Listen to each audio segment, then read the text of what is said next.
Oke, halo Mas Krisna. Halo, selamat pagi, Mbak. Selamat pagi, gimana kabarnya? Alhamdulillah baik, Mbak. Aman ya Mas ya? Alhamdulillah aman, masih Perjalanan pagi-pagi. aman, baik. Aman. Terima kasih ya Mas Krisna sudah berkenan hadir di acara Bang Takir Podcast.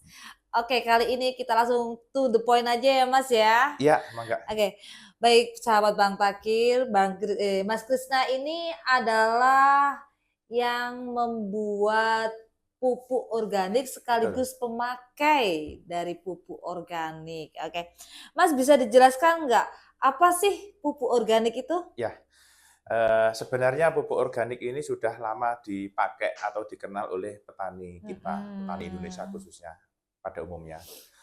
Pokoknya pupuk yang berbahan baku dari alam, Mmm, dari tumbuhan, dari kotoran hewan, yang tidak dicampur dengan kimia sama sekali, itu mhm, merupakan pupuk organik.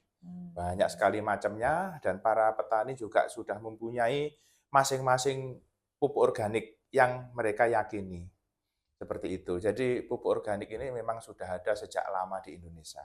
Hanya saja akhir-akhir ini sudah, agak ditinggalkan sama para petani ini. Oke. Kenapa Mas Krisna itu condongnya memakai pupuk organik? Wah, kalau saat ini sebenarnya gini, kemarin itu berawal dari beberapa tahun terakhir ini kan memang kita memang pupuk subsidi itu memang susah, langka Mhm. dan Iya, terbatas.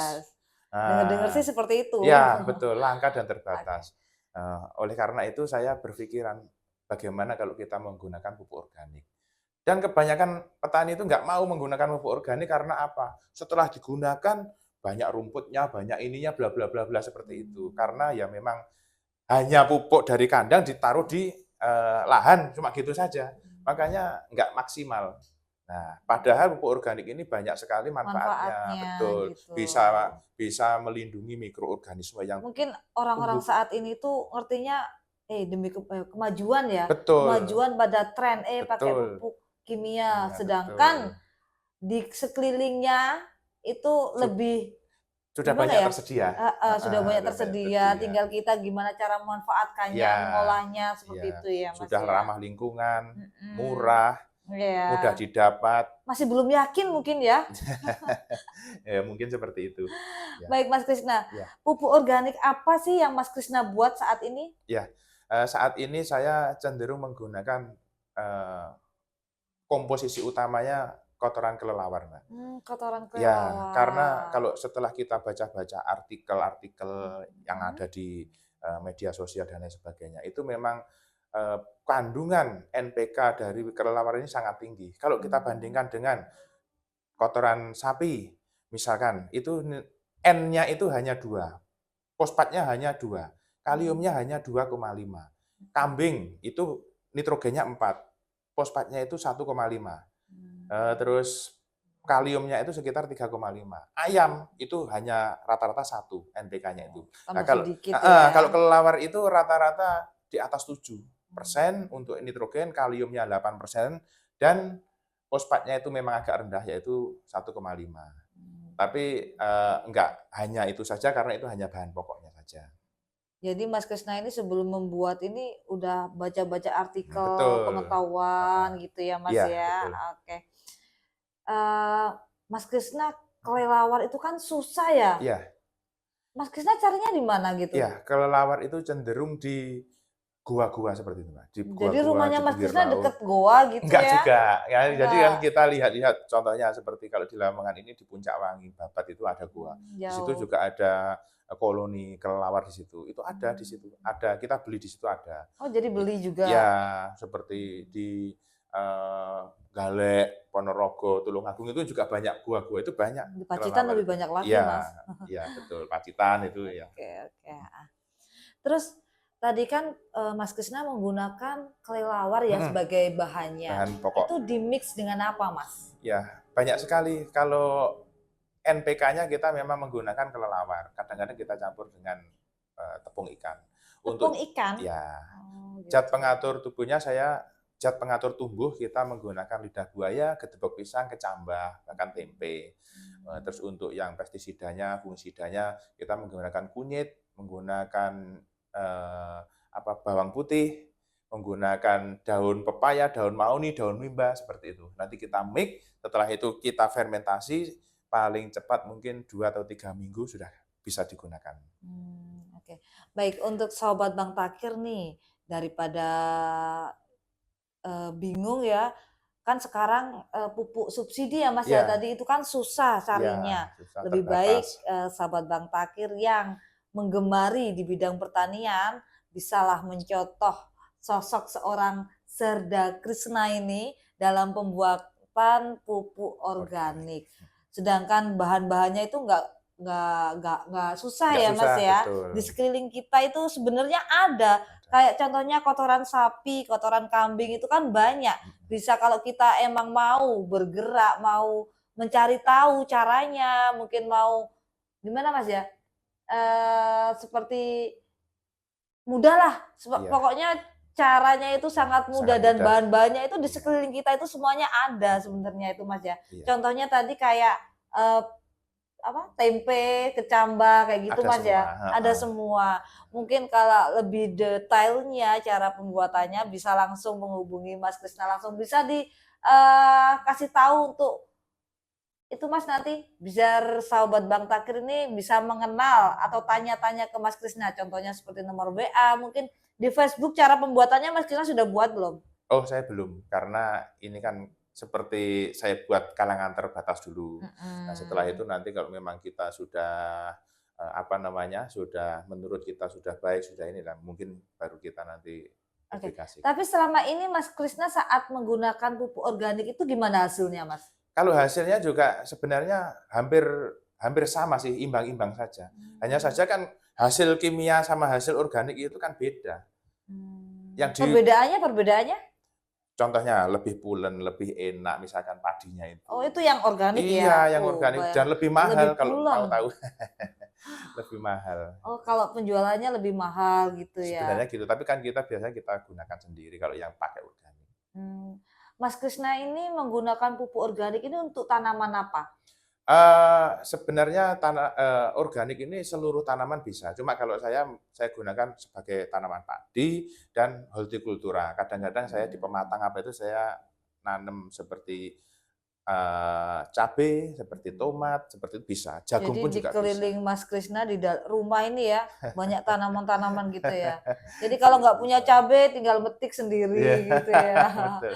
Baik Mas, tadi kan Mas Krisna kan sudah menjelaskan nih caranya membuat dengan apa tadi, kotoran Betul, kelelawar gitu mhm, ya, terus di-mix dengan tempe, kecambah dan lain-lain.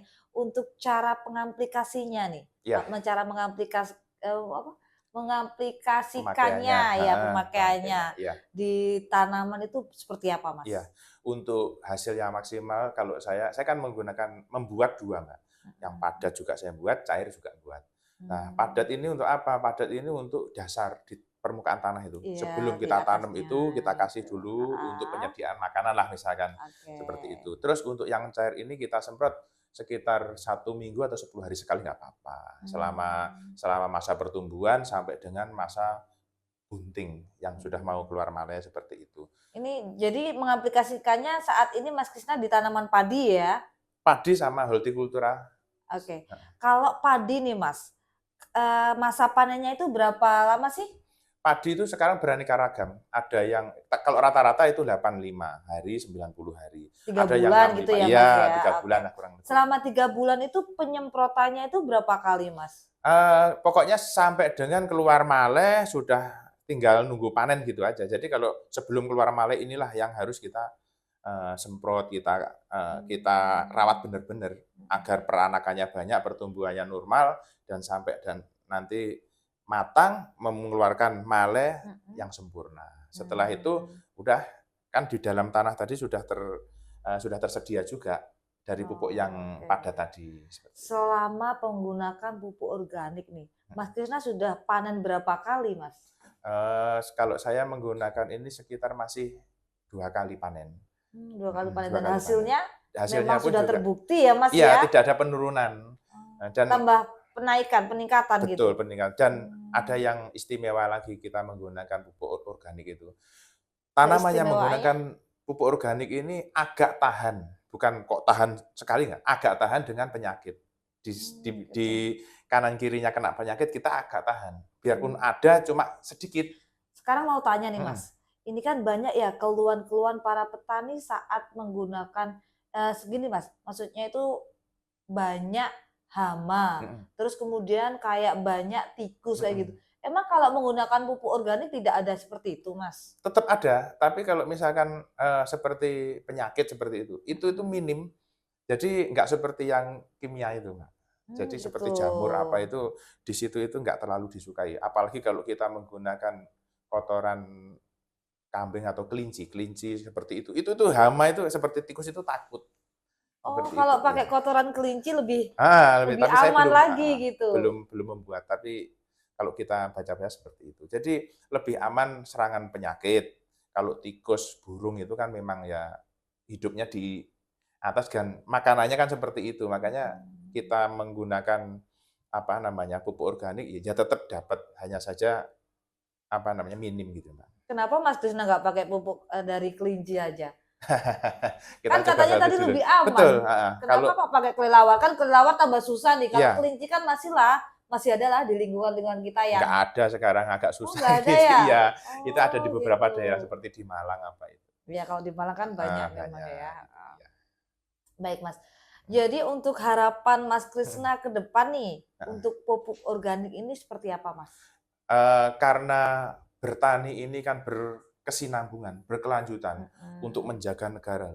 Bahkan dulu sekitar tahun 50-an itu Bung Karno pernah memberi akronim, bukan arti ya, akronim mhm. dengan, kondisi yang relevan itu. Petani itu tahu kepanjangannya, akronimnya. Nggak tahu. Tapi ini akronim buat kita, bukan seluruh dunia. Sama Oh. Bung Karno itu diartikan bahwa penyangga tatanan negara Indonesia. Ya kalau nggak ada petani, ya berarti kan penyangganya kan Enggak, gila ya, itu iya. sudah kita bisa mengartikan. Makanya sangat pentingnya petani dan kita harus berkesinambungan, bukan hanya berhenti di kita. Mhm.